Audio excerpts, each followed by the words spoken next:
In the name of peace we gather here now.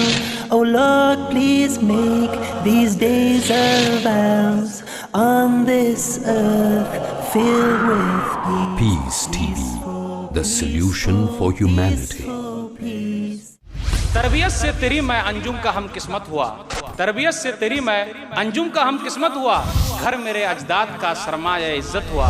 تربیت کے میدان میں ماں کا رول سب سے زیادہ اہم ہے کہ یہی بچے آگے چل کر مستقبل کے باپ ہونے والے ہیں، اور اگر یہ خراب ہو گئے تو یہ اپنے لیے بھی اور اپنے ماں باپ کے لیے، اپنے ملک کے لیے، قوم کے لیے، تمام لوگوں کے لیے رسوائی کا سامان پیدا کریں گے۔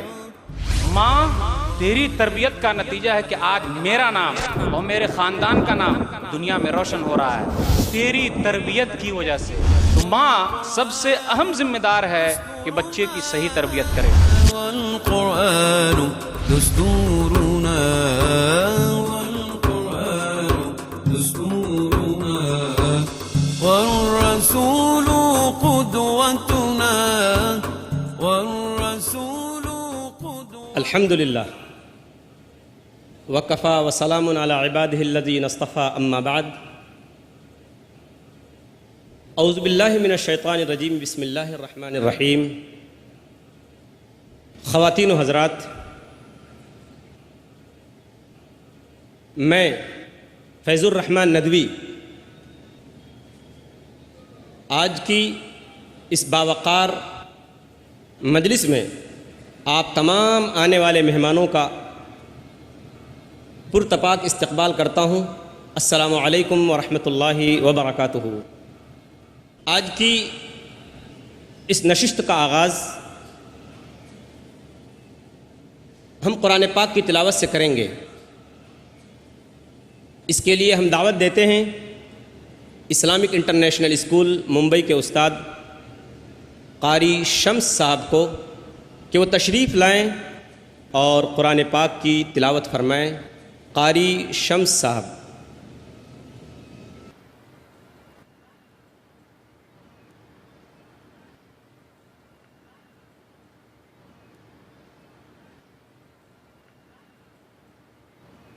السلام علیکم ورحمۃ اللہ وبرکاتہ۔ اعوذ باللہ من الشیطان الرجیم۔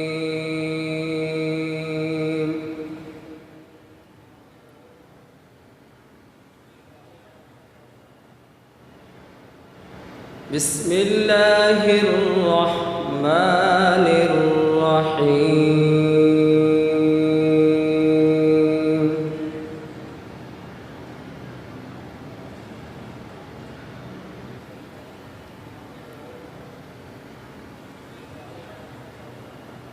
وَإِذْ قَالَ إِبْرَاهِيمُ رَبِّ اجْعَلْ هَٰذَا الْبَلَدَ آمِنًا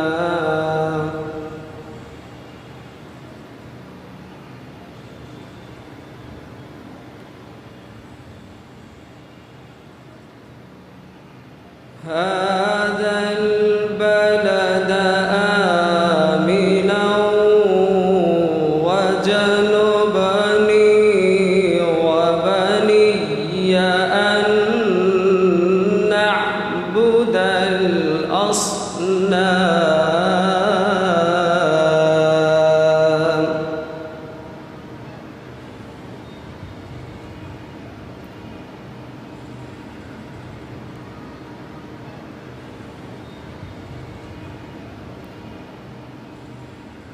رب إنهن أضللن كثيرا من الناس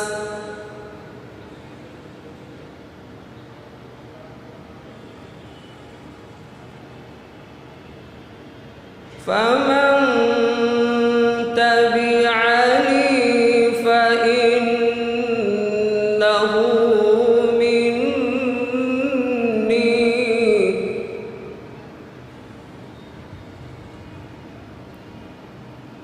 ومن عصاني فإنك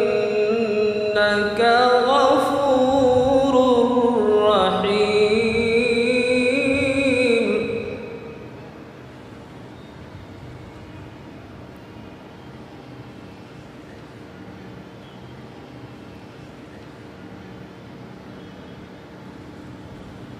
وإذ قال إبراهيم رب اجعل هذا البلد آمنا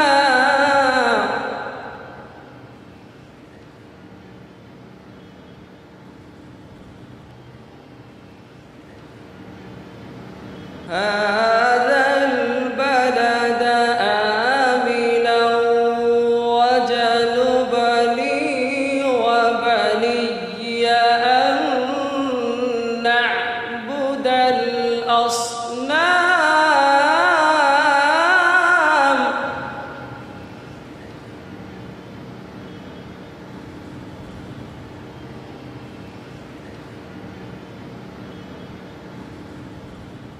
رب إنهن أضللن كثيرا من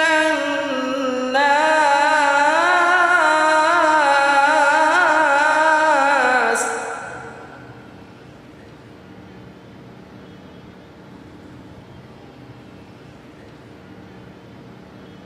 فمن تبعني فإنه مني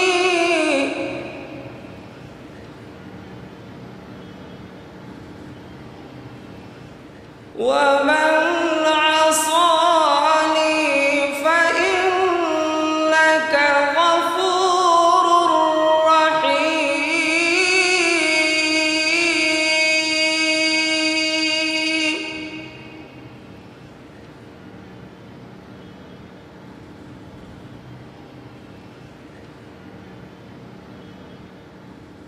ربنا إني أسكنت من ذريتي بواد غير ذي زرع عند بيتك المحرم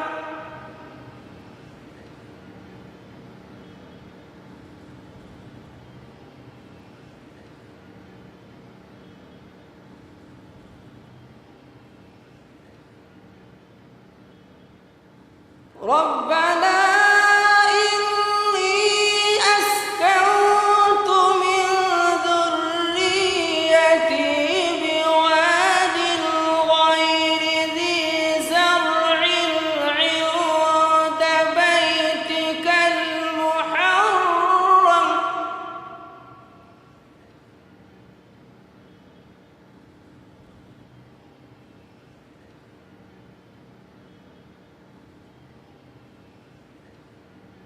ربنا إني أسكنت من ذريتي بواد غير ذي زرع عند بيتك المحرم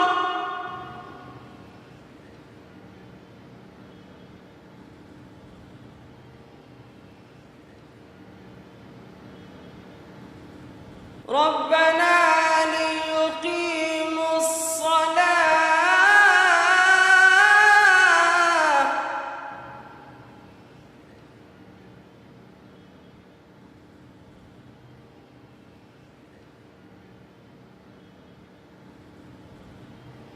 ربنا ليقيموا الصلاة فاجعل أفئدة من الناس تهوي إليهم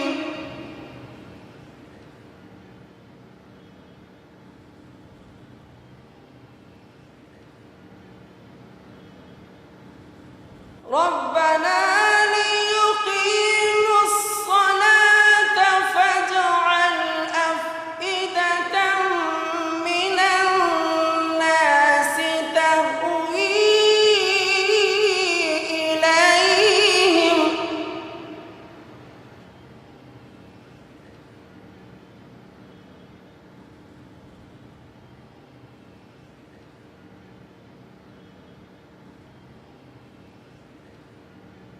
تهوي إليهم وارزقهم من الثمرات لعلهم يشكرون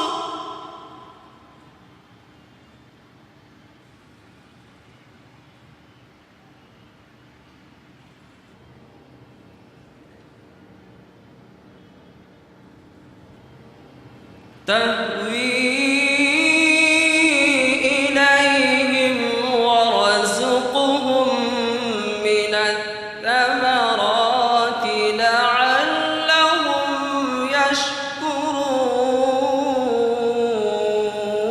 يشكرون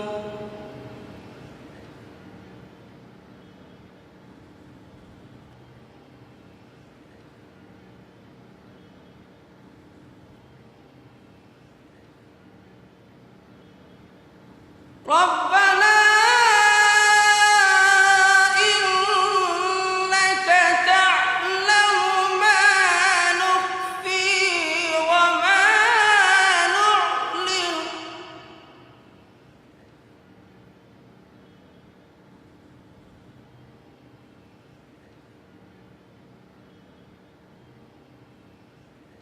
وما يخفى على الله من شيء في الأرض ولا في السماء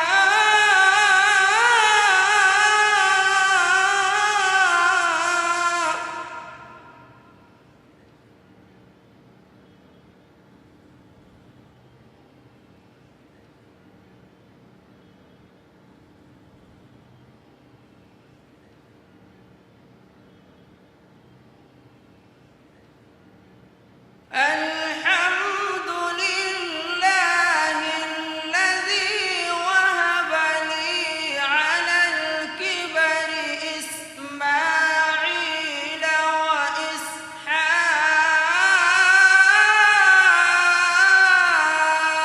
وإسحاق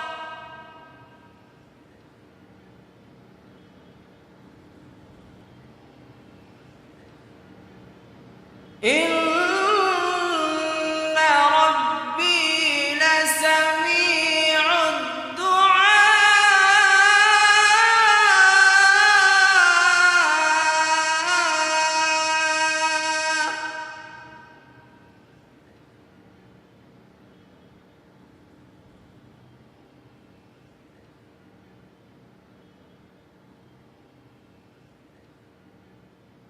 الحمد لله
صدق اللہ العلی العظیم.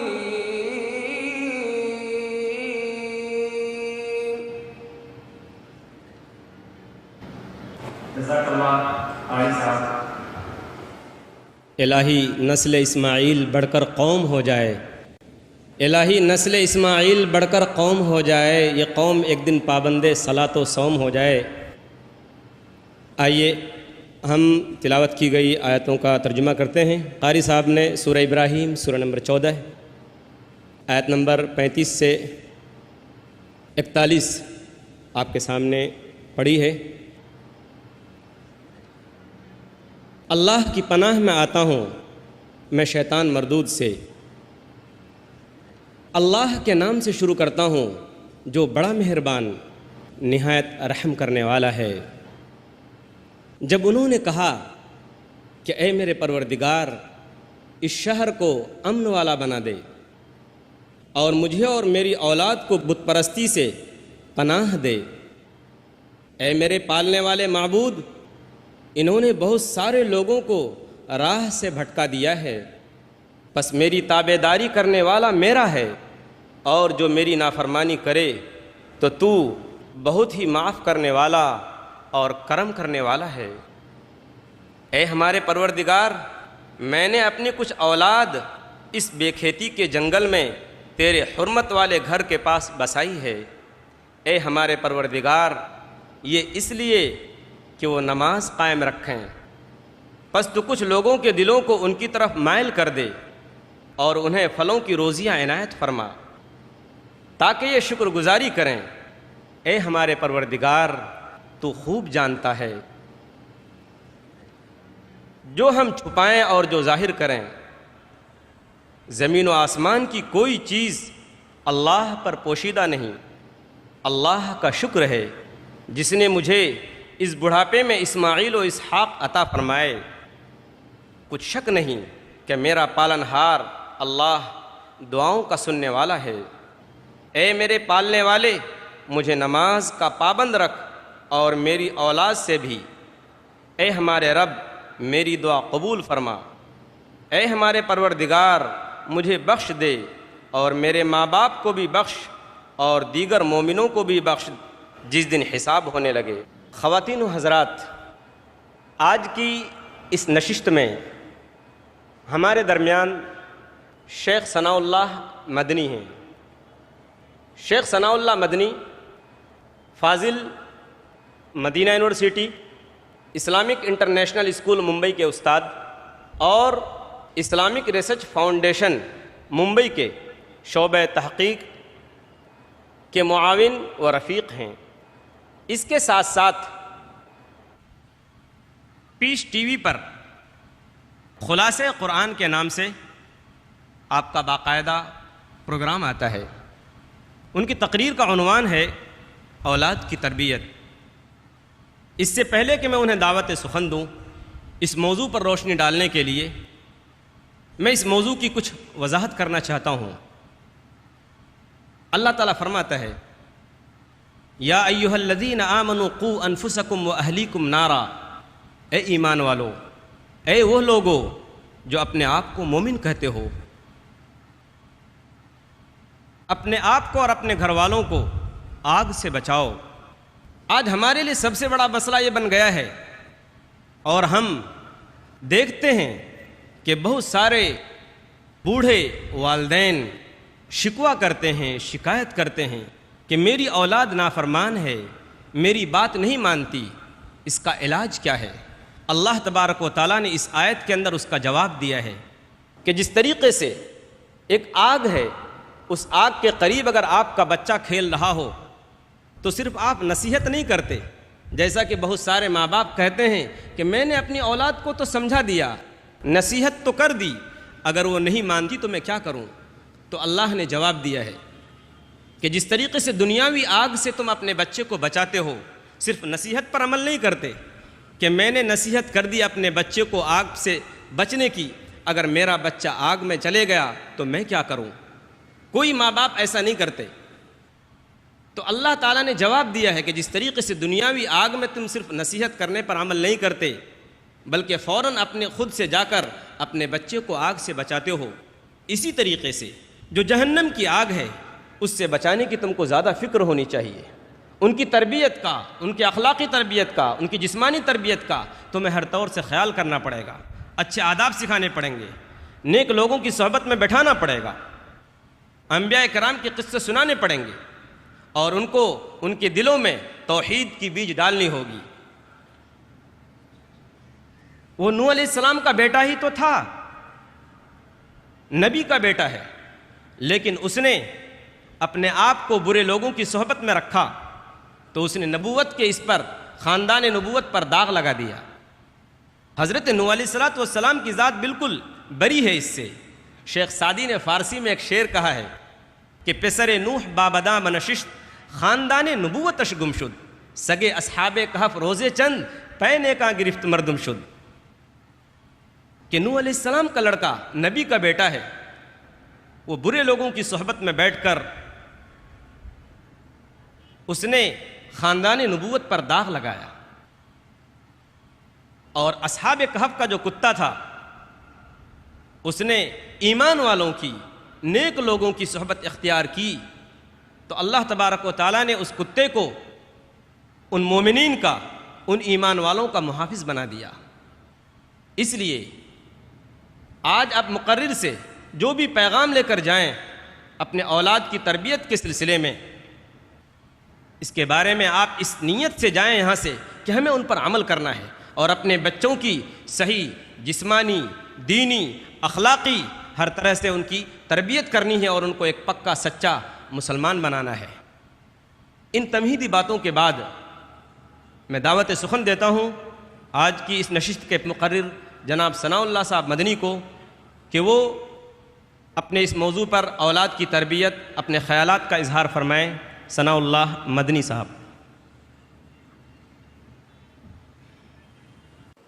السلام علیکم ورحمۃ اللہ وبرکاتہ۔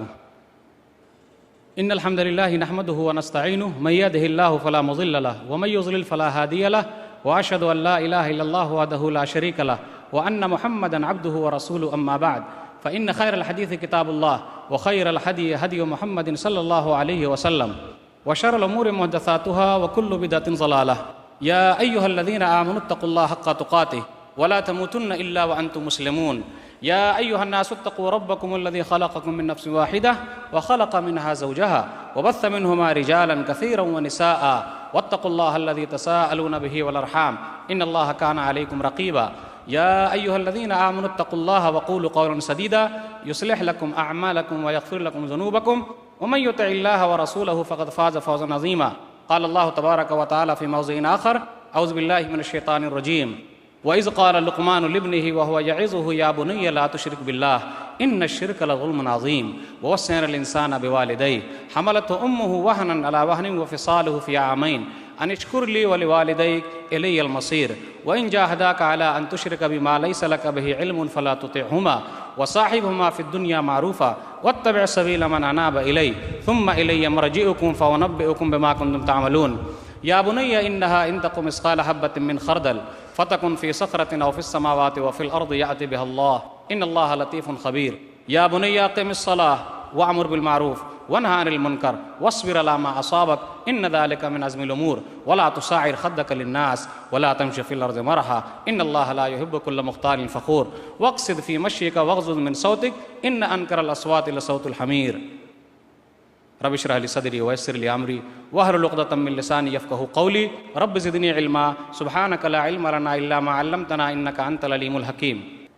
محترم سامعین کرام، بزرگوں، دوستوں، ساتھیوں اور خواتین اسلام، خطبہ مسنونہ کے بعد میں نے سورہ لقمان سورہ نمبر 31 کی 7 آیتیں 13 سے 19 تک آپ کے سامنے پڑھی ہے۔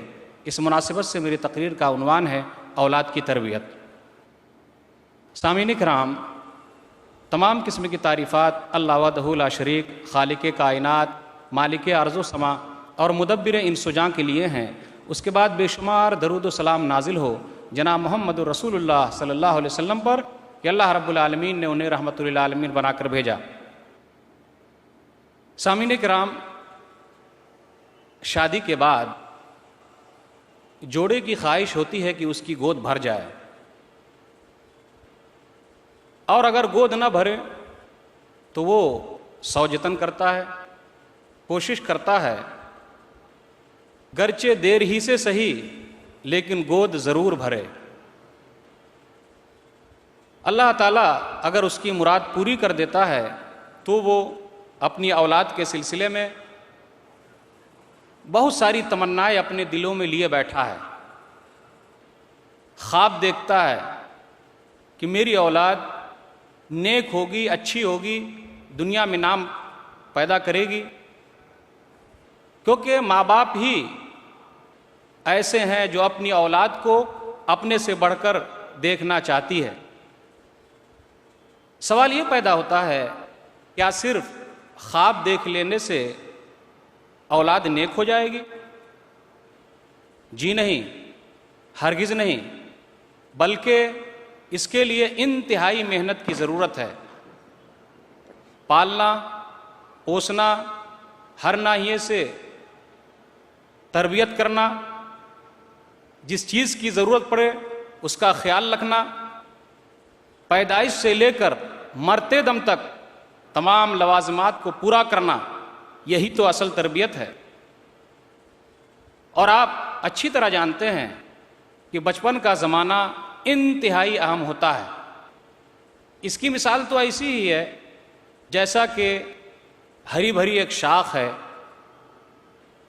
اس شاخ کو ہم جس طرف چاہیں موڑ سکتے ہیں، لیکن اگر وہی شاخ سخت ہو جائے تو وہ شاخ ٹوٹ تو سکتی ہے پر مڑ نہیں سکتی۔ اس لیے بچپن کا زمانہ جو ہوتا ہے وہ انتہائی اہم ہوتا ہے۔ آخر اس موضوع کا انتخاب کیوں کیا گیا ہے؟ ہمارا ماحول آج کل اتنا خراب ہو چکا ہے کہ ماں باپ اکثر شکایت کرتے ہیں کہ ہماری اولاد تو خراب ہو گئی، ہمارا خیال نہیں کرتی، یہ لوگ ماں باپ کے حقوق ادا نہیں کرتے۔ آخر اس کا حل کیا ہے؟ یہ عنوان اس لیے بھی اہم ہے کہ یہی بچے آگے چل کر مستقبل کے باپ ہونے والے ہیں۔ مستقبل چاہے وہ قوم کا ہو، ملک کا ہو، ان کے ہاتھوں میں ہے۔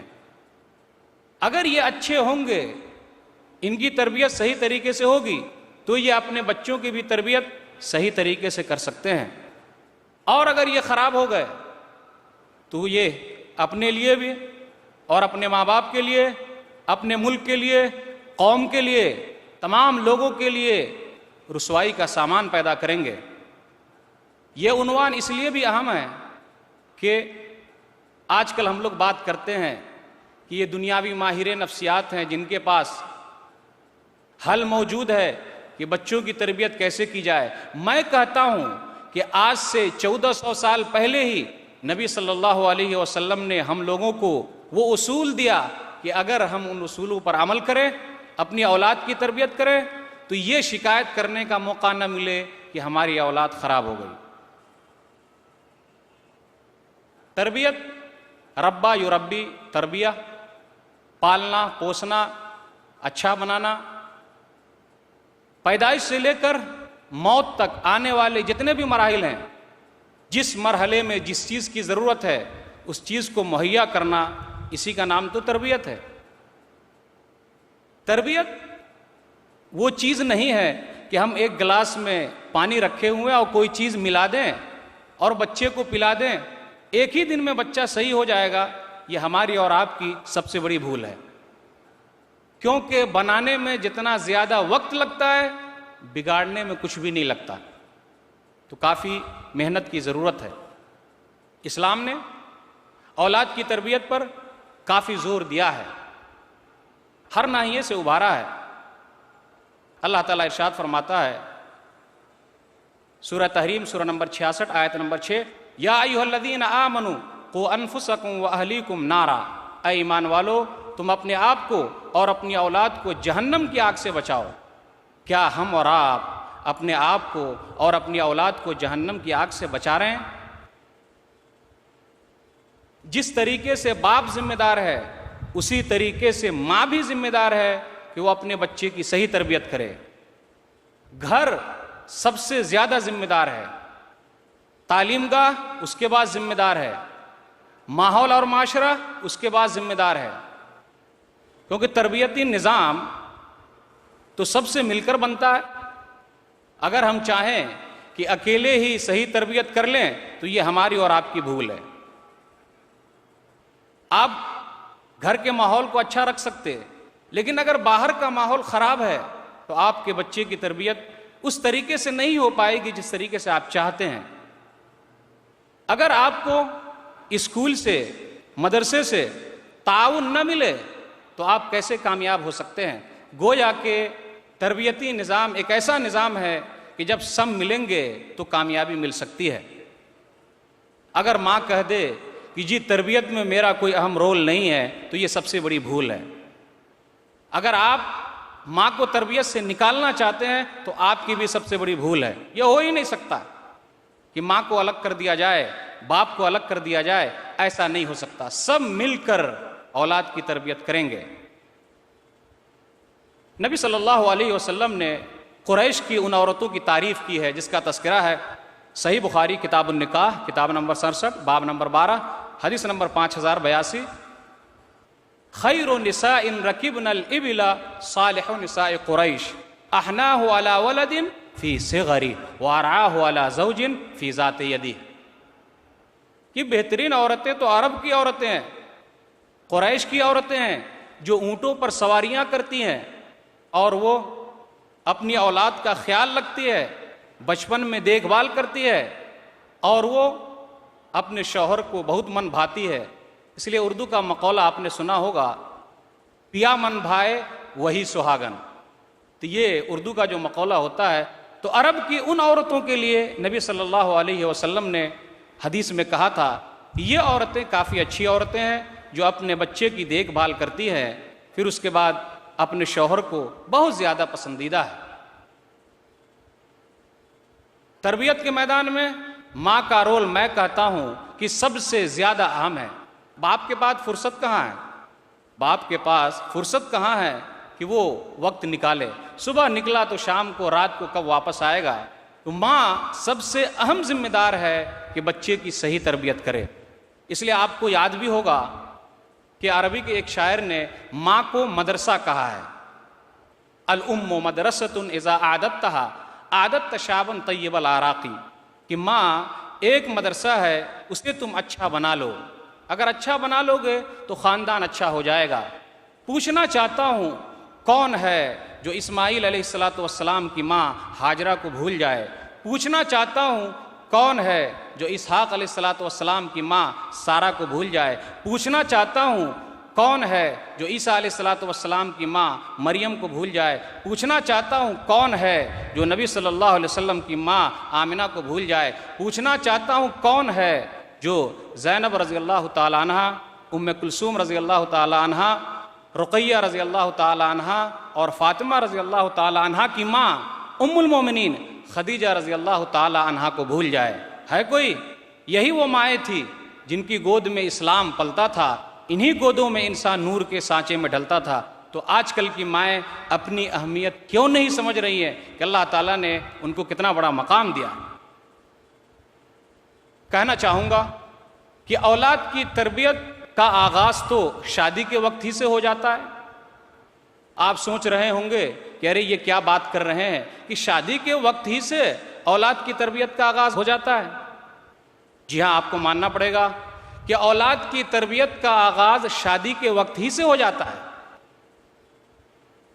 آپ کے لیے ضروری ہے کہ اپنی اولاد کے لیے اچھی ماں گھر میں لائیے. نبی صلی اللہ علیہ وسلم نے ارشاد فرمایا صحیح بخاری کتاب النکاح کتاب نمبر 67 باب نمبر 16 باب الاکفاء فی الدین حدیث نمبر 5090. تنکح المرأة لأربع, کہ عورتوں سے نکاح کیا جاتا ہے 4 بنیاد پر. لمالہا, مالداری کی بنیاد پر. ولحسبہا, خاندان کی بنیاد پر. ولجمالہا, خوبصورتی کی بنیاد پر. ولدینہا, اور دینداری کی بنیاد پر. مالدار ہے, اچھی بات ہے. اونچے خاندان کی ہے، اچھی بات ہے، خوبصورت ہے اور اچھی بات ہے، دیندار ہے، سب سے اچھی بات ہے، کیونکہ نبی صلی اللہ علیہ وسلم دیندار عورت سے شادی کرنے کے بارے میں دعا کرتے، فاظفر بذات الدین تربت یداک، دیندار عورت کو لازم پکڑو، کامیاب ہو جاؤ گے۔ پوچھنا چاہوں گا کہ دنیا کی سب سے بہترین پونجی کیا ہے؟ ہم اور آپ وہاں تک پہنچ گئے ہوں گے کہ دنیا کا سب سے بہترین سامان کون ہو سکتا ہے؟ جی ہاں، کہنا چاہوں گا نبی صلی اللہ علیہ وسلم کی ایک حدیث ہے، صحیح مسلم کتاب الرضا کتاب نمبر 17 باب نمبر 17 حدیث نمبر 1469، الدنیا متاع، تمام دنیا سامان ہے، وخیر متاع الدنیا المرأۃ الصالحہ، اور دنیا کا سب سے بہترین سامان المرأۃ الصالحہ، نیک بیوی ہے۔ کیوں؟ اس لیے کہ اس کا آگے چل کر فائدہ ہونے والا ہے بچے کی تربیت کے سلسلے میں۔ مثال دینا چاہوں گا کہ نبی صلی اللہ علیہ وسلم کی اگر اس بیوی کو آپ بھول جاتے جس بیوی نے دلاسا دیا تھا تو یہ آپ کی بہت بڑی بد نصیبی ہوگی۔ جی ہاں، ایک حدیث آپ کے سامنے پیش کرتا ہوں، صحیح بخاری کتاب بدل الوحی کتاب نمبر 1 باب نمبر 1 حدیث نمبر 3، یاد کیجئے، کن کو یاد کیجئے؟ ام المومنین خدیجہ رضی اللہ تعالی عنہا کو، بوڑھی عورت ہے لیکن کتنا نبی کا ساتھ دیا۔ اگر وہ دیندار نہیں ہوتی تو ساتھ دے سکتی تھی؟ بالکل نہیں، ساتھ دیا۔ ارے بوڑھی عورت ہے لیکن کہاں جاتی ہے؟ نبی کے لیے کھانا لے کر جاتی ہے، پہاڑوں پر جاتی ہے، غار میں جاتی ہے، ساتھ دیتی ہے۔ اور سب سے بڑا ساتھ تو اس وقت دیا جو جملہ میں بیان کرنے جا رہا ہوں، اس لیے تو کہتا ہوں کہ اچھی ماں کو گھر میں لائیے تب اولاد کی تربیت صحیح ہوگی۔ جب پہلی وحی اتری غار حرا کے اندر تو نبی صلی اللہ علیہ وسلم پریشان تھے، دلاسا دینے والا کوئی نہیں تھا۔ گھر آئے، گھر والوں سے کہا کہ بھائی مجھے اڑا دو، اڑا دیا گیا۔ ایک آدمی آیا تھا، یعنی جبریل امین کے بارے میں وہ بات کر رہے ہیں، جس نے ایسا ایسا کیا، مجھے پڑھنے کے لیے کہا لیکن میں تو پڑھنا نہیں جانتا تھا، پھر چند آیتیں اتری۔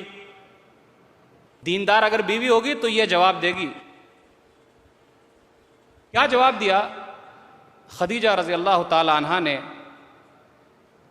گھبرانے کی کوئی بات نہیں ہے، کلا واللہ ما یحزنک اللہ ابدا، ہرگز نہیں، اللہ تعالیٰ کبھی آپ کو رسوا نہیں کرے گا۔ کیوں نہیں کرے گا؟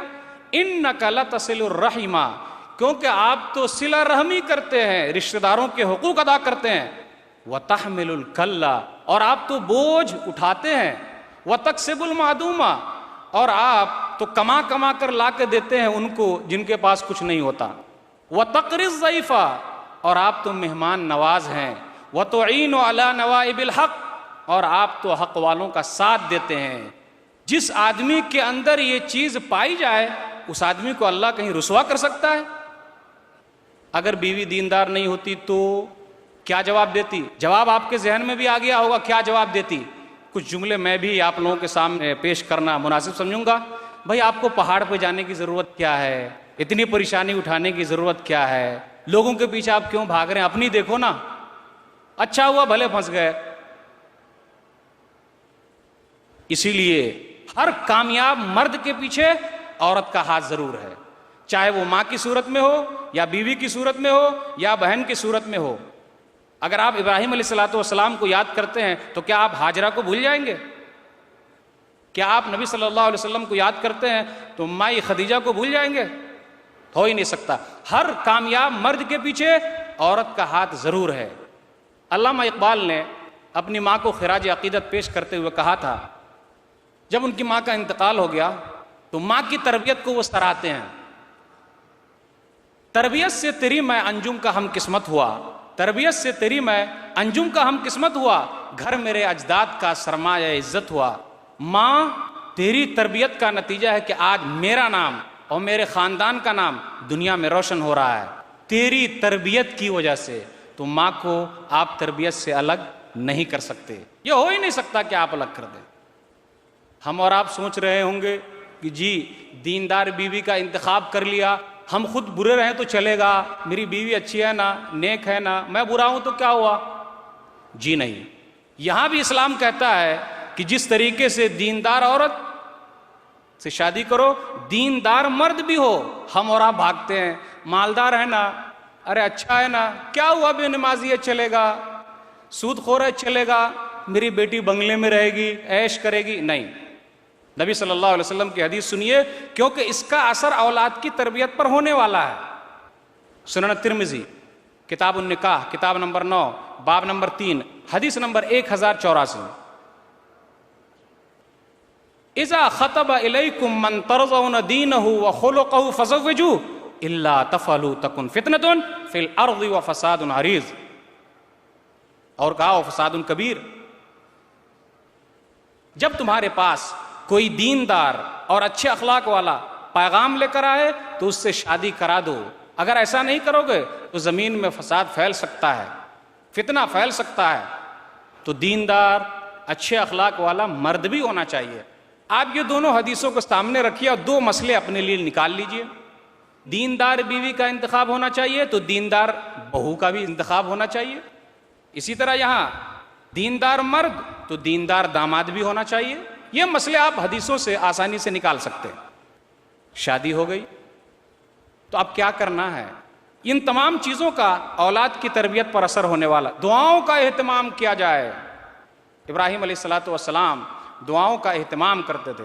اللہ تعالیٰ نے ذکر کیا سورہ صافات سورہ نمبر 37 آیت نمبر 100 اور آیت نمبر 101 کہ اگر آپ دعا کریں گے تو رب آپ کو یہ دے گا. رب حب لی من الصالحین فبشرناہ بغلام حلیم. میرے رب مجھے نیک اولاد عطا فرما. تو رب نے کیا کہا؟ فبشرناہ بغلام حلیم. تو ہم نے انہیں نیک اور بردبار لڑکا عطا کیا. تو دعاؤں کا اہتمام کیوں نہیں؟ دعاؤں کا اہتمام ہونا چاہیے. اور اگر اللہ نے اولاد دے دی تو آپ کو اللہ کا شکریہ ادا کرنا چاہیے کہ اللہ نے دیا ہے. کسی کے اندر طاقت نہیں ہے جو آپ کو کچھ دے دے. یہ اللہ کا شکر ہے کہ اللہ نے آپ کو دیا. یاد کیجئے اس آیت کو، سورہ ابراہیم سورہ نمبر 14 آیت نمبر 39. الحمدللہ الذی وہب لی علی الکبر اسماعیل و اسحاق ان ربی لسمیع الدعاء. تمام تعریف اس اللہ کے لیے. ابراہیم علیہ الصلوۃ والسلام کہتے تمام تعریف اس اللہ کے لیے جس نے بڑھاپے میں مجھے اسماعیل دیا، اسحاق دیا.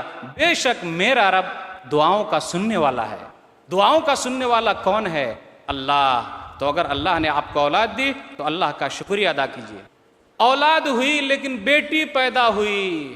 ہم اور آپ کافی بعض لوگ ایسے بھی ہیں جو ناراض ہو جاتے، اپنی بیوی کو طلاق دے دیتے. کیا بیوی کے ہاتھ میں ہے بیٹی پیدا کرنا یا بیٹا پیدا کرنا؟ میں بات کرتا ہوں ان جاہلوں کی جو لوگ ایسا کرتے ہیں. یہ تو زمانی جاہلیت کی بات ہے. نبی صلی اللہ علیہ وسلم کے آنے سے پہلے عربوں میں یہی رواج تھا. لڑکی پیدا ہوئی زندہ ہی دفن کر دیتے تھے. قرآن نے بہترین نقشہ کھینچا ہے. سورہ نحل سورہ نمبر 16 آیت نمبر 58 اور آیت نمبر 59. وَإِذَا بُشِّرَ أَحَدُهُمْ بِالْأُنْثَىٰ ظَلَّ وَجْهُهُ مُسْوَدًّا وَهُوَ كَظِيمٌ يَتَوَارَىٰ مِنَ الْقَوْمِ مِنْ سُوءِ مَا بُشِّرَ بِهِ أَيُمْسِكُهُ عَلَىٰ هُونٍ أَمْ يَدُسُّهُ فِي التُّرَابِ أَلَا سَاءَ مَا يَحْكُمُونَ. کہا جاتا جی آپ کے یہاں تو لڑکی پیدا ہوئی ہے، وہ چھپا پھرتا جائے کہاں جائے، مٹی میں اپنے آپ کو دھسا دے یا پھر قوم کی یہ بدنامی لیے پھرے. کتنا ہی برا فیصلہ ہے. اگر میں یہاں حالی کو نہیں یاد کروں تو بہت بڑی ناانصافی ہو سکتی ہے. کیا حالی نے کہا تھا؟ جو ہوتی تھی پیدا کسی گھر میں دختر تو خوف شماتت سے بے رحم مادر پھرے دیکھتی جب تے شوہر کے تیور کہیں زندہ گاڑ آتی تھی اس کو جا کر. وہ گود ایسی نفرت سے کرتی تھی خالی جنے سانپ جیسے کوئی جننے والی. کہنا چاہوں گا کہ بیٹا دینا بیٹی دینا یہ تو اللہ کے ہاتھ میں ہے. اللہ نے خود کہا کسی انسان کے ہاتھ میں نہیں ہے. اگر انسان کے ہاتھ میں رہے تو وہ بہت کچھ کر ڈالے، لیکن یہ اللہ کے ہاتھ میں ہے. سورہ شورى سورہ نمبر 42 آیت نمبر 49 اور آیت نمبر 50. للہ ملک السماوات والارض یخلق ما یشاء یہب لمن یشاء اناثا ویہب لمن یشاء الذکور او یزوجہم ذکرانا واناثا ویجعل من یشاء عقیما انہ علیم قدیر. آسمان و زمین کی بادشاہت اللہ ہی کے لیے ہے. آسمان و زمین کی ملکیت اللہ ہی کے لیے ہے. آسمان و زمین کی ملکیت اللہ ہی کے لیے ہے. وہ جو چاہتا ہے پیدا کرتا ہے. جس کو چاہتا ہے صرف لڑکیاں دیتا ہے. لڑکیوں کے لیے اعزاز ہے. اسلام جو نبی صلی اللہ علیہ وسلم پر مکمل ہوا، اور قرآن وہ دنیا کی پہلی کتاب ہے جس نے عورت کو یہ اعزاز دیا کہ پہلا ذکر ان کا کیا اور دنیا میں زندہ رہنے کا حق دیا۔ جس کو چاہتا ہے لڑکیاں دیتا ہے، جس کو چاہتا ہے صرف لڑکے دیتا ہے، اور جس کو چاہتا ہے دونوں دیتا ہے، اور جس کو چاہتا ہے بانجھ بنا دیتا ہے۔ اللہ کا شکر ادا کیجئے کہ اللہ نے بانجھ نہیں بنایا۔ اگر اللہ نے بانجھ بھی بنایا تو یہ رب کی تقدیر پر راضی رہنا ہے، حرج کی کوئی بات نہیں، کیونکہ رب کا فیصلہ یہی ہے۔ تو لڑکی کی پیدائش پر ناگواری کا اظہار نہ کیا جائے۔ نبی صلی اللہ علیہ وسلم تو اتنی بڑی فضیلت بیان کرتے کہ اس سے بڑا خوش نصیب آدمی کون ہو سکتا ہے جو قیامت کے دن نبی صلی اللہ علیہ وسلم کے ساتھ اس طریقے سے رہے گا۔ صحیح مسلم کتاب البر والصلہ کتاب نمبر 45 باب نمبر 46 حدیث نمبر 2631۔ بس 2 لڑکی کی آپ کو پرورش کرنی ہے۔ من آل جاریتین حتی تبلغا جاء یوم القیامہ انا وہوا وضم اصابعہ۔ جس نے 2 لڑکی کی تربیت کی، اچھے طریقے سے کی، قیامت کے دن وہ آئے گا، میں اور وہ اس طریقے سے ہوں گے۔ یہ کتنی بڑی خوش نصیبی ہے، کتنا بڑا اعزاز ہے جن کے پاس لڑکیاں ہیں۔ لڑکے والوں کے لیے میرے علم کے حساب سے کوئی حدیث مجھے نہیں ملی کہ جن کے بارے میں نبی صلی اللہ علیہ وسلم نے ایسا کچھ کہا ہو۔ اولاد کی پیدائش کے بعد ضروری ہے اس کے اچھے نام رکھے جائیں۔ عبداللہ اور عبد الرحمن نام اللہ کے نزدیک محبوب ہے۔ ہمارے درمیان یہ بات پائی جا رہی ہے کہ جی ہمیں یونیک نام رکھنا ہے، ہٹ کے نام رکھنا ہے۔ آج کل ہٹ کر نام رکھنے کا رواج کافی پایا جا رہا ہے۔ ہٹ کر کا مطلب آپ لوگ سمجھ ہی گئے ہوں گے، اتنا ہٹ کر رکھتے کہ وہ لفظ معنی ہی سے ہٹ جاتا ہے، اس کا کچھ معنی ہی سمجھ میں نہیں آتا، اتنا ہٹا دیتے ہیں۔ تو یہ ہماری اور آپ کی بد نصیبی ہے۔ اچھے نام رکھے جائیں کیونکہ قیامت کے دن ان ناموں سے پکارا جائے گا۔ عقیقہ کیا جائے، یہ تمام کام اس لیے کیا جا رہا ہے کہ آگے چل کر بچے کی صحیح تربیت میں یہ تمام چیزیں مددگار ہوں گی۔ عقیقہ کیا جائے، نبی صلی اللہ علیہ وسلم نے ارشاد فرمایا، سنن ابی داؤد کتاب الضحایا کتاب نمبر 16 باب نمبر 20 باب فی العقیقہ حدیث نمبر 2838۔ کل غلام رہینۃ بعقیقتہ تذبح عنہ یوم سابعہ ویحلق ویسمى، کہ ہر بچہ گروی رکھا ہوا ہے، یعنی کہیں رکھا ہوا آپ کو چھوڑا کے لانا ہے۔ کیسے آپ لا سکتے؟ 7ویں دن ذبح کیا جائے، اس کے بال کو صاف کیا جائے اور اس کا نام رکھا جائے۔ قرآن دنیا کی پہلی کتاب ہے جس نے بچے کو حق دیا ہے۔ وہ کیا حق ہے؟ ماؤں کے لیے ضروری ہے کہ وہ اپنے بچوں کو دودھ پلائے 2 سال تک۔ اللہ تعالیٰ نے ارشاد فرمایا سورہ بقرہ سورہ نمبر 2 آیت نمبر 233، والوالدات یرضعن اولادہن حولین کاملین لمن اراد ان یتم الرضاعہ۔ ماؤں کے لیے ہے کہ وہ اپنے بچوں کو 2 سال تک دودھ پلائیں۔ قرآن کے علاوہ کسی اور کتاب میں بچے کا یہ حق آپ کو نہیں مل سکتا۔ تو یہ قرآن کریم کا اعزاز ہے کہ اس کے یہاں بچوں کے لیے بھی حق ہے۔ اب آئیے یہاں سے یہ تمام کام اگر آپ کر لیتے ہیں تو کیا ہوگا؟ اب آگے بہت ساری چیز ہو سکتی ہے کہ اللہ تعالیٰ اس میں آپ کی مدد کرے گا۔ ذرا میں عقیقے کے بارے میں کچھ اور کہنا چاہوں گا کہ ہمارے درمیان دوسرے کاموں کے لیے تو کافی وقت ہے، مال بھی زیادہ ہے، شادی بیاہ میں غلط چیز میں خرچ کرنا ہو خرچ کر دیتے، لیکن جہاں عقیقے کا مسئلہ آتا، سنت پر عمل کرنے کا مسئلہ آتا تو مسئلہ پوچھنے کے لیے آتے کہ مولوی صاحب اگر لڑکے کی طرف سے 2 نہیں کر سکے تو 1 بھی چلے گا کیا؟ ارے وہ شادی میں فضول خرچ کرنے کے لیے تیار ہوا تو مولوی سے پوچھنے کے لیے نہیں آیا، لیکن عقیقے میں 2 کو 1 کرا رہا ہے، 1 کی بھی گنجائش ہے اور لڑکی کی طرف سے 1 کرنا ہے، چھوٹے جانور کا ثبوت ہے۔ تو ایسا کیوں ہم سنت کی طرف دھیان نہیں دیتے؟ اگر آپ یہ تمام کام کرتے ہیں تو آگے چل کر اللہ تعالیٰ آپ کے بچے میں نیک کام کرنے کا جذبہ پیدا کر سکتا ہے۔ اب آئیے یہاں سے میں تربیت کے چند گوشے کی طرف آپ کو لے جانا چاہوں گا کہ ہمیں کس طریقے سے تربیت کرنی چاہیے۔ ضروری نہیں کہ ہر چیز ترتیب کے ساتھ ہو۔ تربیت کی بہت ساری قسمیں ہیں، علمی تربیت، جسمانی تربیت، صحتی تربیت، لیکن میں چاہتا ہوں کہ آپ کے سامنے اگر وقت ملے تو 4 تربیت کی اقسام ذکر کروں۔ اور اس میں بھی ترتیب ضروری نہیں ہے کہ یہی ہونا چاہیے، ارے جب جس کی ضرورت پڑے وہ کرنا ہے۔ آئیے پہلے میں آپ کے سامنے رکھنا چاہ رہا ہوں ایمانی تربیت، اولاد کی ایمانی تربیت کیا ہے؟ ہم اور آپ سوچ رہے ہوں گے کہ جی بچہ تو ابھی چھوٹا ہے، اس کو ایمان کے بارے میں کیا بتائیں، اسلام کے بارے میں کیا بتائیں؟ آپ بتا سکتے ہیں۔ جب بچہ آپ کا بولنے لگے تو آپ کے لیے ضروری ہے کہ اسے کلمہ سکھائیں۔ کافی افسوس کا مقام ہے، اور یہ ہماری سب سے بڑی بدنصیبی ہے کہ بہت سارے لوگ بہت ساری جگہوں پر ایسے بھی ہیں جنہیں کلمہ ہی نہیں معلوم، لا الہ الا اللہ محمد رسول اللہ ہی نہیں معلوم ہے، اس کا معنی ہی نہیں معلوم ہے۔ ہمارے بچے نے ٹی وی دیکھ دیکھ کر گانے یاد کر لیے لیکن اسے کلمہ یاد نہیں رہا۔ اور کافی ہم فخر کے ساتھ بھی کہتے ہیں میرا بیٹا دیکھیے کتنا بہترین ایکٹنگ کر رہا ہے، بہترین گانے سنا رہا ہے، لیکن کلمہ یاد نہیں۔ بچہ کے اندر سمجھداری آ جائے تو آپ کے لیے ضروری ہے کہ آپ اس کے اندر عقیدہ توحید کو بیٹھائیں۔ میں نے چند آیتوں کی تلاوت کی تھی، وہ تمام کی تمام آیتیں ہمارے لیے ماں باپ کے لیے بہترین اصول ہیں کہ اگر ماں باپ ان آیتوں پر جو 7 آیتیں ہیں، آیت نمبر 13 سے آیت نمبر 19 تک غور کریں، بار بار پڑھیں تو اپنے بچے کی صحیح تربیت کر سکتے ہیں۔ عقیدہ توحید بیٹھایا جائے۔ لقمان علیہ السلام نے اپنے بیٹے سے کہا، سورہ لقمان سورہ نمبر 31 آیت نمبر 13، یا بنی لا تشرک باللہ ان الشرک لظلم عظیم، اے میرے بیٹے اللہ کے ساتھ کسی کو شریک نہ کرنا کیونکہ شرک بہت بڑا ظلم ہے، سب سے بڑا ظلم ہے۔ اللہ کی توحید اتنا بیٹھا دیا جائے، اتنا بیٹھا دیا جائے کہ آگے چل کر وہ کسی کی طرف نہ جا سکے۔ سورہ لقمان سورہ نمبر 31 آیت نمبر 16، یا بنی انہا ان تق مثقال حبۃ من خردل فتکن فی صخرۃ او فی السماوات او فی الارض یات بہ اللہ ان اللہ لطیف خبیر، اے میرے بیٹے ذرہ برابر نیکی اگر وہ چٹان میں ہے، آسمانوں میں ہے، زمین میں ہے، رب اس کو لانے والا ہے۔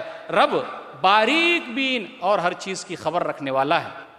عقیدہ توحید بیٹھائیے، دل میں بیٹھائیے، کوشش کیجئے، یہی سب سے اہم تحفہ ہے۔ کیوں؟ اگر شرک پر موت ہو گئی تو اللہ کبھی معاف نہیں کرے گا۔ اللہ نے کہا سورہ نساء سورہ نمبر 4 آیت نمبر 48 اور آیت نمبر 116، ان اللہ لا یغفر ان یشرک بہ ویغفر ما دون ذلک لمن یشاء، کہ اللہ تعالیٰ شرک کو معاف نہیں کرتا، شرک کے علاوہ تمام چیزوں کو اگر وہ چاہے تو معاف کر دے۔ عقیدہ توحید کیسے بیٹھائیں گے؟ اپنے بچے کے دل میں یہ بیٹھائیے کہ تمام لوگوں کی فریاد سننے والا صرف اور صرف اللہ ہے، دوسرا فریاد نہیں سن سکتا۔ میں نہیں کہتا، میں کون ہوتا ہوں کہنے والا، کہا رب نے۔ سورہ نمل سورہ نمبر 27 آیت نمبر 62، امن یجیب المضطر اذا دعا ویکشف السوء ویجعلکم خلفاء الارض االہ مع اللہ قلیلا ما تذکرون، بھلا یہ بتاؤ کون ہے جو پریشان حال کی پریشانی کو دور کرتا ہے؟ کون ہے جو تکلیف کو ختم کر دیتا ہے؟ کون ہے جس نے تم لوگوں کو زمین میں خلیفہ بنایا؟ اِلٰہٌ مع اللہ، کیا اللہ کے علاوہ کوئی اور ہے؟ قلیلا ما تذکرون، بہت کم اللہ کو یاد کرتے ہو۔ عقیدہ توحید بیٹھایا جائے کہ تمام لوگوں کو نوازنے والا صرف اور صرف اللہ ہے، کوئی اور نواز نہیں سکتا، دے نہیں سکتا۔ رب نے کہا سورہ فاطر سورہ نمبر 35 آیت نمبر 15، یا ایھا الناس انتم الفقراء الی اللہ واللہ هو الغنی الحمید، اے لوگو تم تمام کے تمام اللہ کے در کے بھکاری ہو، غریب ہو، محتاج ہو، وہ تو مالدار ہے، تعریفوں والا ہے۔ عقیدہ توحید بیٹھائیں کہ تمام مشکلوں کو حل کرنے والا صرف اور صرف اللہ ہے، مصیبت کے وقت تھامنے والا صرف اور صرف اللہ ہے، کوئی اور نہیں تھام سکتا۔ سورہ یونس سورہ نمبر 10 آیت نمبر 12، سورہ نام سورہ نمبر 6 آیت نمبر 17۔ ہم کہیں بیٹھائیں شروع سے دلوں میں کہ داتا دینے والا صرف اور صرف اللہ ہے، ہم بیٹھائیں دل میں کہ خزانے کا مالک صرف اور صرف اللہ ہے، آسمان و زمین کے خزانے صرف اللہ کے لیے خاص ہیں، کسی اور کے پاس نہیں ہے۔ اللہ نے کہا سورہ منافقون سورہ نمبر 63 آیت نمبر 7، وَلِلَّهِ خَزَائِنُ السَّمَاوَاتِ وَالْأَرْضِ وَلَكِنَّ الْمُنَافِقِينَ لَا يَعْلَمُونَ. آسمان و زمین کے خزانے اللہ ہی کے لیے ہیں، لیکن یہ منافق لوگ جانتے ہی نہیں. نبی صلی اللہ علیہ وسلم نے بھی کہا کہ جی میں خزانے کا مالک نہیں ہوں. سورہ نام سورہ نمبر 6 آیت نمبر 50. قُلْ لَا أَقُولُ لَكُمْ عِنْدِي خَزَائِنُ اللَّهِ. جی میں یہ نہیں کہہ سکتا کہ میرے پاس خزانے اللہ کے، میں غیب نہیں جانتا ہوں، میں فرشتہ بھی نہیں ہوں. إِنْ أَتَّبِعُ إِلَّا مَا يُوحَىٰ إِلَيَّ. میرے اوپر جو وحی کی جاتی ہے وہ میں آپ لوگوں کو بتلا رہا ہوں، میرے پاس کچھ ہے وہ نہیں. عقیدہ توحید، مانگنا ہے تو صرف رب سے مانگ، مدد مانگنا ہو اللہ سے مانگ. نبی صلی اللہ علیہ وسلم نے سکھلایا کنہیں؟ عبداللہ بن عباس رضی اللہ تعالیٰ عنہ کو بچپن سے سکھایا. ہمارا آپ کہتے ہیں نا جی بڑا ہوگا تو سیکھ لے گا، نہیں، بچپن سے سکھائیے. سنن ترمذی کتاب صفت القیامہ کتاب نمبر 35 باب نمبر 59 حدیث نمبر 2516. یا غلام انی اعلمک کلمات احفظ اللہ یحفظک. اے لڑکے میں تجھے چند باتیں سکھا رہا ہوں، اللہ کے حقوق کی حفاظت کر، اللہ تیری حفاظت کرے گا. احفظ اللہ تجدہ تجاہک. تو اللہ کو یاد کر، اللہ کو اپنے سامنے پائے گا. اذا سألت فاسأل اللہ. جب بھی مانگ تو اللہ سے مانگ. وَإِذَا اسْتَعَنْتَ فَاسْتَعِنْ بِاللَّهِ. اور جب بھی مدد مانگنا ہو تو اللہ ہی سے مانگ.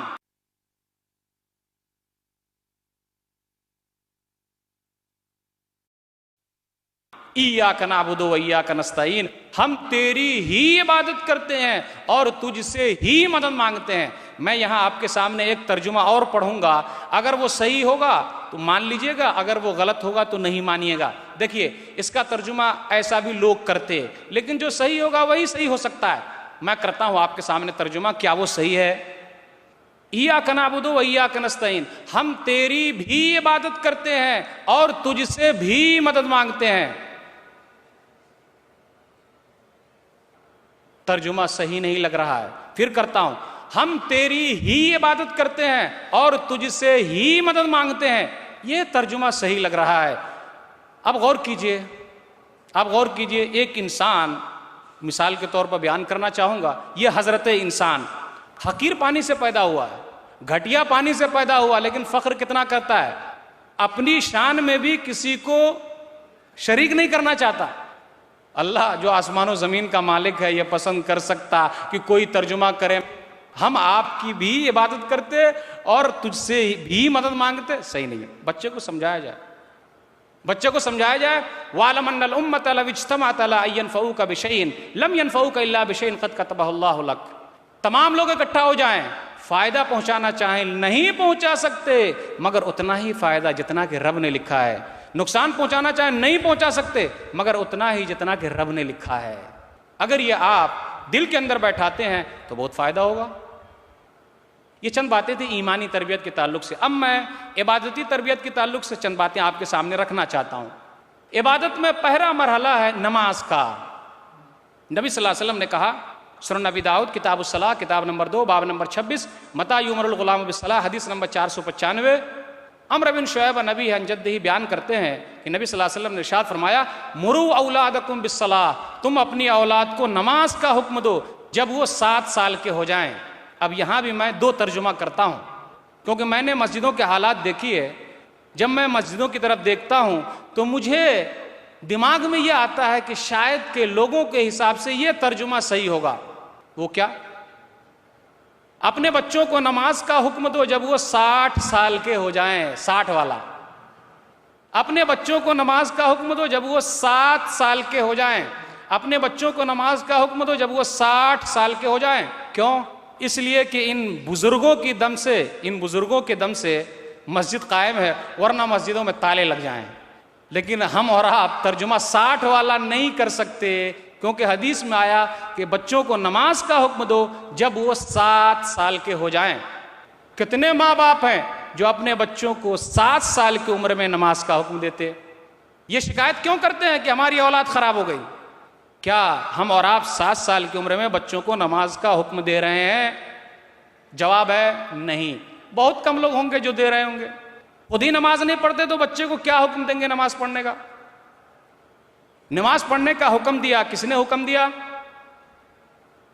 لقمان علیہ الصلوۃ والسلام نے سورہ لقمان سورہ نمبر 31 آیت نمبر 17، یا بنی اقیم الصلاۃ، بیٹے نماز پڑھتے رہنا۔ نماز کا حکم دیا کس نے؟ اسماعیل علیہ الصلوۃ والسلام نے۔ وکان یامر اہلہ بالصلاۃ، سورہ مریم سورہ نمبر 19 آیت نمبر 55، کہ وہ اپنے گھر والوں کو نماز کا حکم دیتے تھے۔ آج ہم اور آپ نماز کا حکم دیں تو کچھ لوگ تو ایسے بھی ہوں گے ماشاءاللہ خود نمازی ہیں، فجر کے وقت اٹھ گئے، گھر سے نکل گئے نماز پڑھنے کے لیے، لیکن محترمہ کو نہیں اٹھائیں گے، ناراض جو ہو جائے گی، بچے کو نہیں اٹھائیں گے چل میرے ساتھ نماز پڑھنے، لڑکی کو نہیں جگائیں گے چل اٹھ کے نماز پڑھ، ناراض جو ہو جائیں گے۔ ایسا نہیں چلے گا، محنت کرنی پڑے گی تب فائدہ ہوگا، ورنہ آگے چل کے اگر یہی بچے خراب ہو گئے، بے نمازی رہے تو وہ وبال آپ پر آئے گا۔ وَكَانَ يَأْمُرُ أَهْلَهُ بِالصَّلَاةِ، کہ اسماعیل علیہ الصلوۃ والسلام اپنے گھر والوں کو نماز کا حکم دیتے تھے۔ حدیث کا اگلا حصہ، وَاضْرِبُوهُمْ عَلَيْهَا وَهُمْ أَبْنَاءُ 10 سِنِينَ، وَاضْرِبُوهُمْ عَلَيْهَا وَهُمْ أَبْنَاءُ 10 سِنِينَ، کہ جب وہ 10 سال کے ہو جائیں اور نماز نہ پڑھتے ہوں تو انہیں مارا جائے۔ نماز کے علاوہ دوسری چیزوں کے لیے ہم مارتے ہیں، لیکن نماز کے لیے کتنے لوگ ہیں، کتنے ماں باپ ہیں جنہوں نے اپنے بچے کو مارا ہے؟ جواب بہت کم۔ آگے کہا وَفَرِّقُوا بَيْنَهُمْ فِي الْمَضَاجِعِ، اب جب وہ 10 سال کے ہو جائے تو ان کے بستر بھی الگ کر دو۔ عبادتی تربیت تو یہ ہے کہ بچپن ہی سے بچے کو روزہ رکھنے کا عادی بنایا جائے۔ صحیح مسلم کتاب الصیام کتاب نمبر 13 باب نمبر 21 حدیث نمبر 1136، ربیع بنت معوذ رضی اللہ تعالی عنہ کہتی ہیں کہ عاشوراء کے روزے کے بارے میں نبی صلی اللہ علیہ وسلم نے مدینہ کے گاؤں میں لوگوں کو یہ حکم بھجوا دیا کہ لوگ روزے سے رہیں۔ یہ اس وقت کی بات ہے جب رمضان کا مہینہ فرض نہیں ہوا تھا۔ ربیع بنت معوذ صحابیہ ایک عورت ہے رضی اللہ تعالی عنہ، پتہ ہی چلتا ہے کہ ماؤں کو زیادہ اہتمام کرنا چاہیے۔ وہ کہتی ہیں کہ اس کے بعد فَكُنَّا بَعْدَ ذَلِكَ نَصُومُهُ وَنُصَوِّمُ الصِّبْيَانَ الصِّغَارَ مِنْهُمْ إِنْ شَاءَ اللَّهُ، کہ اس کے بعد ہم لوگ روزہ رکھتے اور اپنے چھوٹے چھوٹے بچوں کو بھی روزہ رکھواتے۔ یہ بچے اگر رونے لگتے تو کھلونے لے کر جاتے تاکہ ان کو بہلایا جائے پھسلایا جائے اور وہ روزہ مکمل کر لیں۔ عبادتی تربیت تو یہ ہے کہ اگر اللہ نے آپ کو پیسے دیے ہیں تو جب حج پہ جا رہے ہیں تو چھوٹے بچے کو بھی لے جائیے، فائدہ آپ کا بھی ہوگا، ثواب آپ کو ملے گا۔ یہ الگ بات ہے اس بچے کا جو فرض حج ہے وہ بعد میں اسے کرنا پڑے گا۔ صحیح مسلم کتاب الحج کتاب نمبر 15 باب نمبر 72 حدیث نمبر 1336،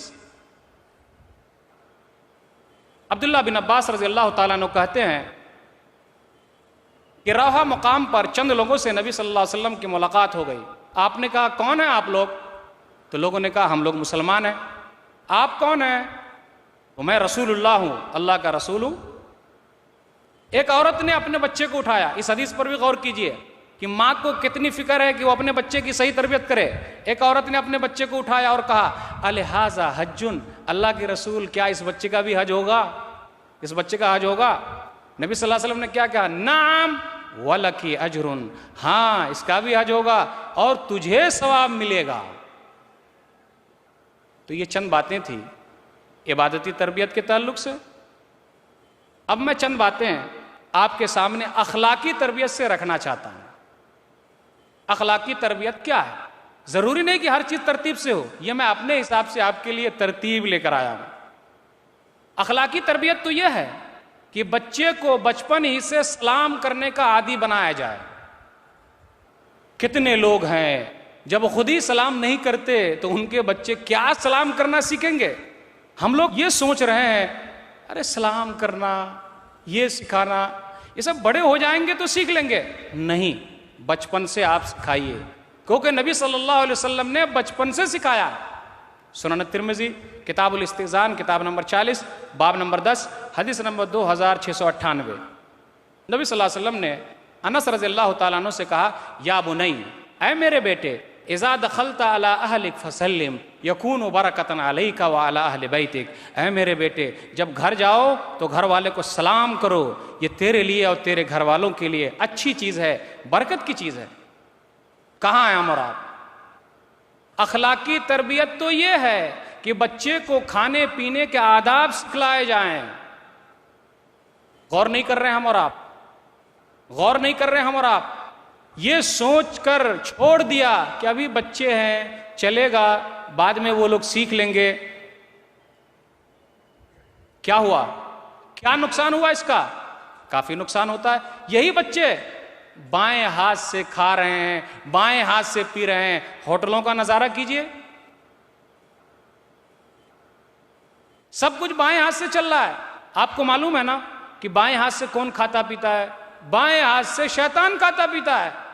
لیکن ہم اور آپ کچھ بھی دھیان نہیں دیتے, یہ سوچ کر چھوڑ دیتے کہ یہ بچے آگے چل کر سیکھ لیں گے. لیکن نبی صلی اللہ علیہ وسلم نے نہیں چھوڑا, ہمیں دیا ہے. کیا دیا؟ اصول دیا کہ کھانے کے وقت بھی بچوں کو سکھایا جائے کہ بسم اللہ کر کے کھاؤ, دائیں ہاتھ سے کھاؤ, اور جو قریب ہے وہ کھاؤ. صحیح بخاری کتاب الاطعمہ کتاب نمبر 70 باب نمبر 2 حدیث نمبر 5376. عمرو بن سلمہ رضی اللہ تعالیٰ عنہ کہتے ہیں کہ میں چھوٹا بچہ تھا, نبی صلی اللہ علیہ وسلم کے ساتھ ایک دسترخوان پر کھا رہا تھا. میرے ہاتھ تمام پلیٹ میں گھوم رہے تھے, تو نبی صلی اللہ علیہ وسلم نے کہا یا غلام, اے بچہ, سم اللہ, اللہ کا نام لے, وکل بیمینک, اور دائیں ہاتھ سے کھا, وکل مما یلیک, اور جو قریب ہے وہ کھا. یہ ہے اخلاقی تربیت. اخلاقی تربیت تو یہ ہے کہ ہم بچے کو بچپن ہی سے سچ بولنے کا عادی بنائیں. کافی معذرت کے ساتھ کہنا چاہوں گا کہ ہمارے بچے جو جھوٹ بول رہے ہیں, کہیں نہ کہیں ماں باپ کا ہاتھ ضرور ہے کہ انہیں جھوٹا بنا رہے ہیں. ایک مثال کے ذریعے آپ سمجھ لیجئے, کوئی آدمی ہم سے ملنے کے لیے آیا لیکن مجھے اس سے ملنا نہیں ہے, تو میں کیا بولتا ہوں اپنے بیٹے کو؟ جا بول دے ابو گھر پہ نہیں ہے. بولتے کہ نہیں بولتے؟ ارے بولتے کہ نہیں بولتے؟ ہاں بولتے ہیں. جا بول دے کہ ابو گھر پہ نہیں ہے. لیکن بچہ ہے ہوشیار, عقل مند ہے, فطرت پہ پیدا ہوا ہے, وہ بولتا ہے کہ ارے, وہ سمجھتا ہے کہ ابو ایسا کیوں بول رہے ہیں. پھر وہ جا کے بولتا ہے کہ ابو کہہ رہے ہیں کہ ابو گھر پہ نہیں ہے. مسئلہ کیا ہوا؟ کیا آپ کی عزت رہ گئی؟ کہیں نہ کہیں آپ نے سکھایا نا جھوٹ. نبی صلی اللہ علیہ وسلم نے منع کیا تھا. سنن ابی داؤد کتاب الادب کتاب نمبر 40 باب نمبر 80 حدیث نمبر 4991. عبداللہ بن عامر رضی اللہ تعالیٰ عنہ کے گھر پر نبی صلی اللہ علیہ وسلم موجود ہیں. ان کی ماں نے بلایا. نبی صلی اللہ علیہ وسلم نے کہا کیوں بلا رہی ہو؟ میں کھجور دینا چاہتی ہوں. نبی صلی اللہ علیہ وسلم نے کہا اگر تو کھجور نہیں دیتی تو یہ جھوٹ لکھا جاتا. آج کل مائیں بچوں کو بہلانے اور پھسلانے کے لیے کیا نہیں کرتی. اچھے اخلاق سکھائے جائیں, ماں باپ کا ادب بھی سکھایا جائے, پڑوسیوں کے حقوق بتلائے جائیں. بچپن سے یہ تمام کام بچوں کے اندر ڈالا جائے. بڑوں کی عزت سکھائی جائے. آج کل ہے نا کہ جی بچے تو آج کل بڑوں کی عزت نہیں کرتے, تو کیا ہم چھوٹوں پر رحم کر رہے ہیں کیا؟ ہر چیز بدل گئی, ہم اور آپ نے بدل دیا, جبکہ تمام اصول موجود ہیں. ایسا کیوں نہیں کرتے؟ ہونا چاہیے کہ ہم بچوں کی صحیح تربیت کریں.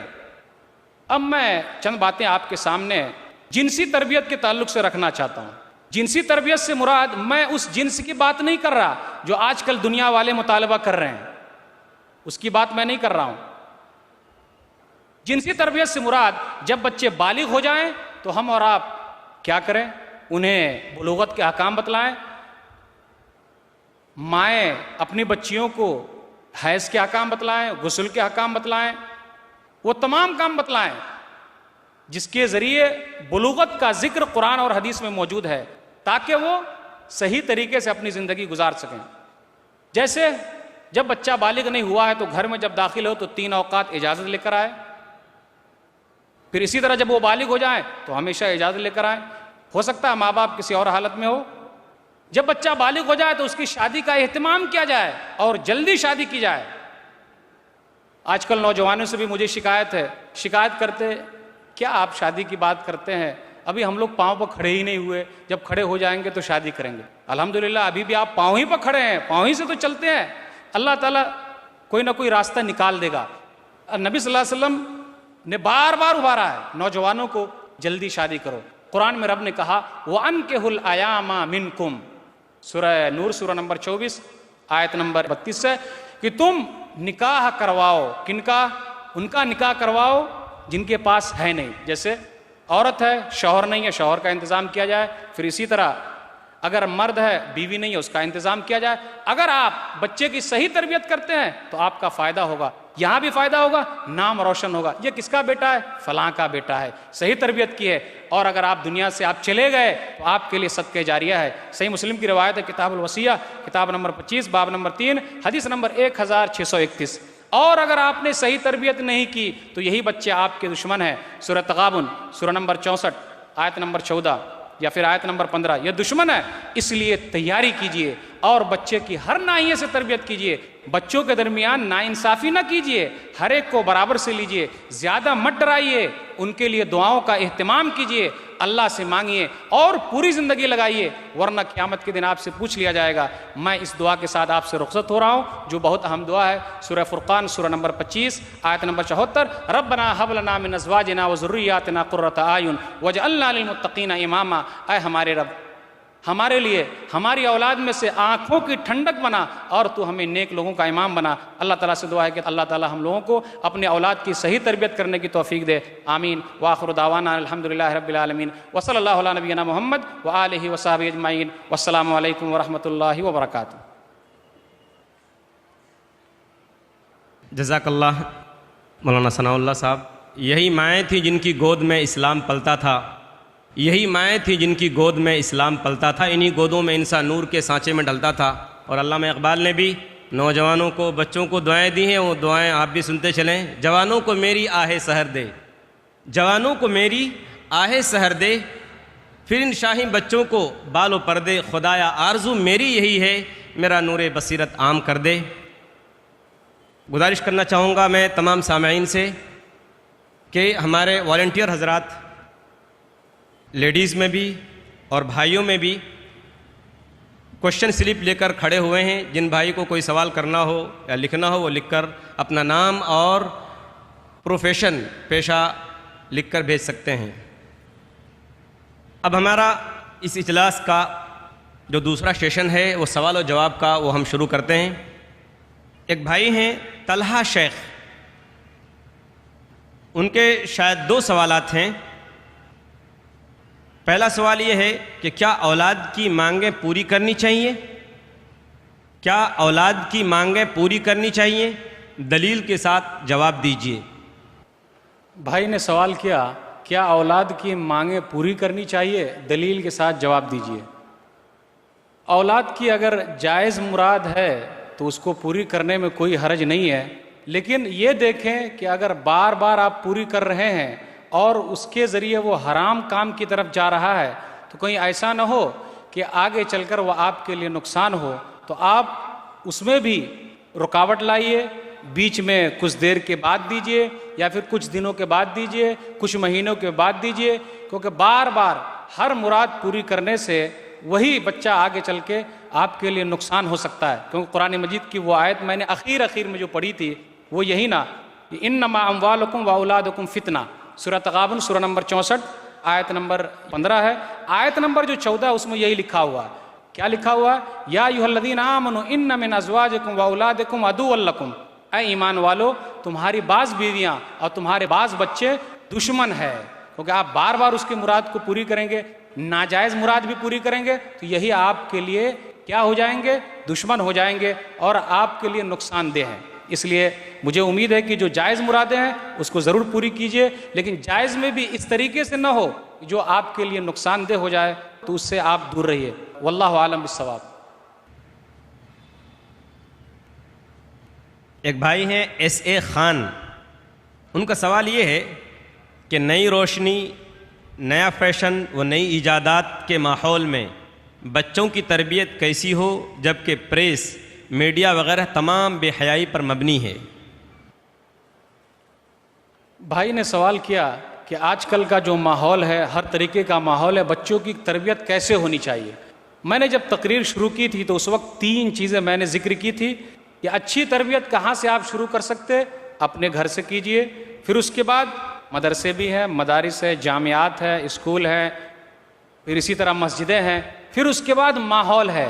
اب یہ تمام چیزیں جو ہمارے درمیان آئی ہے تو ہم بچے کو صحیح کیا بتلائیں؟ تو آپ اس چیزوں میں صحیح جو چیز ہے وہ چیز بچوں کو بتلائیے، صحیح جو چیز ہے اس کی رہنمائی کیجئے، آپ یہ دیکھیے کہ وہ کس کے ساتھ جا رہا ہے. اگر اس کے ساتھی لوگ خراب ہیں تو ان سے روکیے، کیونکہ فارسی کے شاعر نے بھی کہا تھا صحبت صالح ترا صالح کند، صحبت طالع ترا طالع کند، کہ اگر وہ اچھے کی صحبت میں رہے گا تو اچھا بنے گا، برے کی صحبت میں رہے گا تو برا بنے گا. تمام ماحول کو آپ کو پڑھنے کی ضرورت ہے، اور یہ تمام چیزوں میں اچھی چیز لینے کی ضرورت ہے جو اسلام کے حساب سے ہے. میں ان لوگوں کے لیے بھی کہنا چاہوں گا جو لوگ مومنوں کے درمیان اختلاف پیدا کرنا چاہتے اور جو لوگ ان کے بچوں کو خراب کرنا چاہتے، بڑی سخت وعید آئی ہے. سورہ نور سورہ نمبر 24 آیت نمبر 19، ان الذین یحبون ان تشیع الفاحشۃ فی الذین آمنوا لہم عذاب علیم فی الدنیا والآخرہ، کہ بے شک وہ لوگ جو چاہتے ہیں کہ ان لوگوں کے درمیان جو مومن لوگ ہیں برائیاں پھیلے، ان کے لیے دردناک عذاب ہے دنیا میں بھی اور آخرت میں بھی. تو یہی اس طریقے سے بہتر ہوگا کہ جو اچھی چیزیں ہیں، جائز چیزیں ہیں، قرآن و حدیث کے حساب سے ہے، آپ اس کو لیجئے، وہ چیزیں دکھلائیے، اور اللہ تعالیٰ سے دعا بھی کرتے رہیے، اللہ تعالیٰ آپ کی مدد کرے. آمین. رفیق عبدالرزاق صاحب کا سوال یہ ہے کہ کیا بچوں کو مسجد میں الگ صف میں کھڑا کیا جائے؟ بھائی نے سوال کیا کیا بچوں کو مسجد میں الگ صف میں کھڑا کیا جائے؟ میرے حساب سے اگر آپ الگ صف میں بچوں کو کھڑا کرتے ہیں تو آپس میں مستی کر کر کے پوری مسجد کو خراب کر دیں گے. ایسا کچھ واقعہ ملتا ہے اور صحابہ کرام کا اور ان کا کہ وہ لوگ بچوں کو بیچ بیچ میں رکھتے تھے تاکہ وہ نماز کا بھی طریقہ سیکھ سکیں. اور آپ کو صحیح مسلم کی وہ حدیث بھی یاد ہوگی کہ نبی صلی اللہ علیہ وسلم نماز پڑھنے کے بعد جب نکلتے تو چھوٹے چھوٹے بچوں کے گالوں پر ہاتھ پھیرتے، یعنی ان کو آپ اچھا کہتے تاکہ ان لوگوں نے نماز پڑھا ہے تو ان کی حوصلہ افزائی کرتے. تو الگ سے صف بنانے کی جہاں تک حدیث ہے مجھے اس سلسلے میں اس کا علم نہیں ہے، لیکن بہتر طریقہ یہی ہوگا کہ بچوں کو مردوں کے صفوں میں رکھا جائے، بیچ بیچ میں رکھا جائے، سائڈ میں رکھا جائے، تاکہ وہ آپس میں نہ ملیں اور مستی نہ کریں. واللہ عالم بالصواب. عبدالباری خان، ان کا سوال یہ ہے کہ محترم نے فرمایا عقیقہ 7ویں دن کرنا چاہیے جبکہ لوگ 15 یا 21 تک کرتے رہتے ہیں، کیا یہ صحیح ہے؟ وضاحت فرمائیں. بھائی نے سوال کیا کہ عقیقہ کے بارے میں آپ نے کہا کہ 7ویں دن کرنا چاہیے لیکن لوگ 15ویں تاریخ کو یا ایسے کرتے ہیں، کیا یہ صحیح ہے؟ میں نے جو حدیث بیان کی تھی اگر آپ اس کے حساب سے کرتے ہیں تو یہ آپ کے لیے مستحب ہے، اچھی چیز ہے. پھر اس کے علاوہ اگر آپ 15ویں دن کرنا چاہیں یا 20ویں دن، 21ویں دن یا کبھی بھی، تو وہ چیز آپ سے ادا ہو جائے گی، اس کے لیے آپ کوئی گناہ گار نہیں ہوں گے. لیکن اگر آپ 7ویں دن کرتے ہیں تو نبی صلی اللہ علیہ وسلم کی اس حدیث کے حساب سے آپ مستحب کام کر رہے ہیں، اس میں آپ کو زیادہ ثواب ملے گا. واللہ عالم بالصواب. عبدالعلیم خان 12ویں پاس ہیں، ان کا سوال یہ ہے کہ روزہ کتنی عمر سے فرض ہو جاتا ہے؟ بھائی نے سوال کیا کہ روزہ کتنی عمر سے فرض ہو جاتا ہے؟ جب بچے بالغ ہو جائیں تو اس وقت سے روزہ فرض ہو گیا. لیکن وہ حدیث جو میں نے آپ کے سامنے پڑھی تھی صحیح مسلم کی روایت حدیث نمبر 1136 کہ صحابیات جو تھی اپنے بچے کو بچپن ہی سے روزے کا عادی بناتی تھی. تو وہ حدیث بھی آپ لے سکتے جو نماز کے بارے میں ہے کہ 7 سال کی عمر سے نماز کا حکم جو سنن ابی داؤد کی روایت ہے حدیث نمبر 495. تو گویا کہ دوسرے اور جو کام ہے جیسے روزہ رکھنا ہے اس کے بارے میں بھی حکم دیا جا سکتا ہے، لیکن اصل جو فرض ہوگا جب وہ بالغ ہو جائیں گے. کچھ علماء نے یہ بھی کہا کہ 15 سال کی عمر سے فرض ہے. واللہ عالم بالصواب. عبداللہ خان صاحب ایک ہیں، ان کا سوال یہ ہے کہ اولاد کی تربیت میں ماں کا کیا رول ہونا چاہیے کس شعبے کے اندر، اور باپ کا کیا رول ہونا چاہیے کس شعبے میں؟ بھائی نے سوال کیا کہ ماں کا کیا رول ہونا چاہیے کس شعبے میں اور باپ کا کیا رول ہونا چاہیے کس شعبے میں. قرآن و حدیث میں دونوں کے لیے الگ الگ کوئی شعبہ تو نہیں آیا. جس وقت جو چیز سامنے ہے جس کے ہے وہ اس کی تربیت کرے، ورنہ اگر آپ خاص کر دیتے ہیں اور اس درمیان میں آپ نہیں رہتے تو وہ بچہ اگر کوئی غلط کام کر رہا ہے، ماں موجود ہے، وہ کہے گی جی میرے لیے یہ کام نہیں ہے، باپ آ کے کریں گے، تو یہ صحیح نہیں. ہاں جہاں مردوں کا کام ہے مردوں کا رہنا ضروری ہے، بغیر اس کے کام نہیں چل سکتا، تو وہ کام مرد کریں، باپ کریں. لیکن جہاں جو کام عورتیں بھی کر سکتی ہے، ماں بھی کر سکتی ہے، جو طریقہ جائز ہے تو اس کے کرنے میں کوئی حرج نہیں. ہم کسی چیز کو خاص نہیں کر سکتے، لیکن جہاں مردوں کے لیے کوئی چیز خاص ہے تو وہ چیز مردوں کے لیے خاص ہو سکتی ہے. واللہ عالم بالصواب. طلحہ شیخ جن کا ایک سوال میں نے پہلے ذکر کیا تھا، اس سوال کی جو دوسری شق ہے وہ یہ ہے کہ اولاد کے ساتھ ناانصافی کرنے پر کیا سزا ملے گی؟ دلیل کی روشنی میں جواب دیجیے۔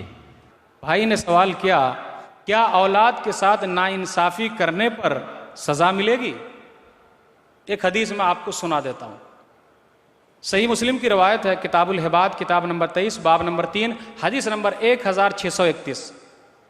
نعمان بن بشیر رضی اللہ تعالیٰ عنہ نبی صلی اللہ علیہ وسلم کے پاس اپنے باپ کے ساتھ آئے، یعنی ان کے باپ بشیر آئے نعمان کو لے کر۔